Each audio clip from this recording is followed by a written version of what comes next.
2026 সালে মাধ্যমিক school certificate SSC ও সমমান পরীক্ষার ফল আগামী 10 আগস্ট প্রকাশ করা হবে।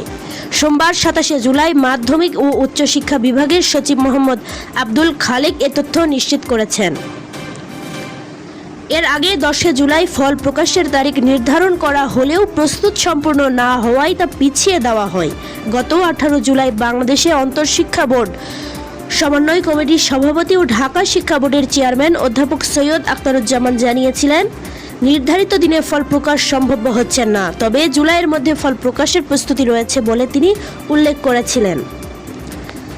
এর আগে 8 জুন সচিবালয়ের আয়োজিত এক সংবাদ সম্মেলনে শিক্ষামন্ত্রী আনম এহসানুল হক মিলন জানিয়েছেন, 20 জুলাই এসএসসি ও সমমান পরীক্ষার ফল প্রকাশের লক্ষ্যে সংশ্লিষ্টদের প্রয়োজনীয় নির্দেশনা দেওয়া হয়েছে। চলতি বছর এসএসসি ও সমমান পরীক্ষা শুরু হয় 21 এপ্রিল এবং লিখিত পরীক্ষা শেষ হয় 20 মে। পরে অনুষ্ঠিত হয় ব্যবহারিক পরীক্ষা।